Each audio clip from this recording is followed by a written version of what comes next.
Clipper Hi friends, Darth Momo here, and today we're going to talk about X-Men. You might be confused since I am normally a Star Wars themed channel, but I thought I'd try something different today. So let me know what you think in the comments. Moving on, Deadpool and Wolverine is on the horizon, and whether you've never seen the movies before or it's been a while and you'd like a refresher, now's a great opportunity to check them out. The downside is the X-Men series can be a little messy when it comes to finding a starting point, so I thought I'd present what I call the timeline chronological order. There are two key things to understand when it comes to the X-Men series. One is timelines. There are two prominent timelines in the franchise. It's not necessarily a multiverse thing, more of a reset thing.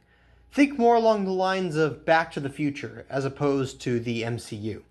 You can't watch the films in a strict chronological order based off of the years they take place because there are two timelines and you will be confused if you intermix them.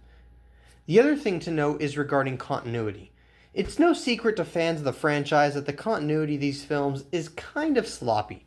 When you look at things from 30,000 feet in the air, the broad strokes line up. But when you take a magnifying glass to it, you're going to find a lot of issues. So just keep that in mind. The best example is Professor X losing his legs in one of the newer prequel movies, but there are two small instances in the older films that chronologically come later, but he's walking. Again, just remember broad strokes, not magnifying glass. With that, let's begin. To start, you're going to want to watch X-Men First Class. The film takes place in 1962. While it is one of the prequels, it is before the timeline reset, so it is technically canon to both timelines. I promise the timeline thing is more simple than I'm making it sound. This film is a great introduction to the franchise, and it's one of the better entries. Next, you're going to want to pop in X-Men Origins Wolverine. The bulk of the film takes place in 1979, and it is what it says it is, an origin story for Wolverine. It also has Ryan Reynolds as Deadpool, which is great, but keep in mind it's a different iteration of Deadpool. The next film you'll watch is X-Men, the original film. It takes place in the year 2000. You'll then follow that up with X2, the second original film, which takes place around 2003 or so. You'll then follow that up with X3, or X-Men The Last Stand, the third original film, which takes place around 2006, which completes the original X-Men trilogy. Next, you'll dive into The Wolverine. Not X-Men Origins Wolverine, but The Wolverine. I know, it's kind of confusing. This one came out in 2013, and I believe it takes place around the same time. It's a standalone film that follows, you guessed it, Wolverine. This leads you right into X-Men Days of Future Past. The film takes place in 2023, but also flashes back to 1973 for a solid portion of the film. This is also where the timeline diverges, which leads us down to the new X-Men timeline. The next film you'll watch is X-Men Apocalypse, which takes place in 1983 and stars the younger cast as opposed to the older cast.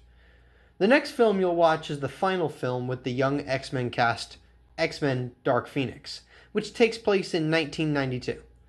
Okay, here's where we're going to diverge just a little bit.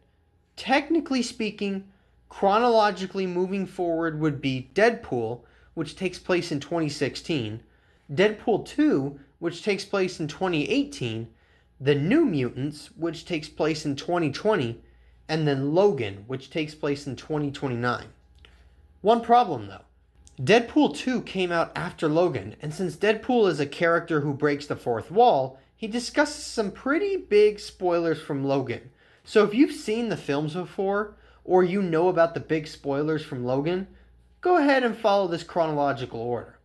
However, if you haven't seen Logan and you don't want to be spoiled, I would propose after watching Dark Phoenix, go ahead and move on to The New Mutants, and then watch Logan.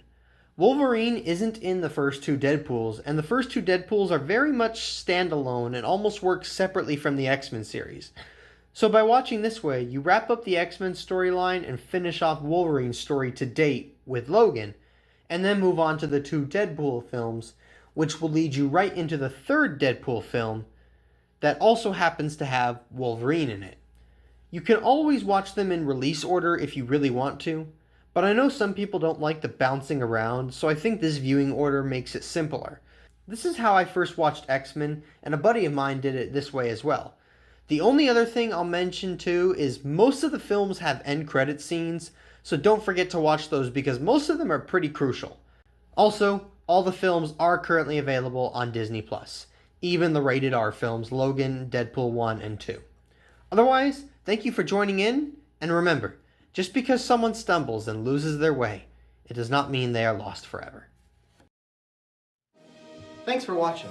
Please subscribe to the channel. If you liked the video, comment down below and hit that like button. Oh, and check out some of my other videos. I'm sure you'll find them delight.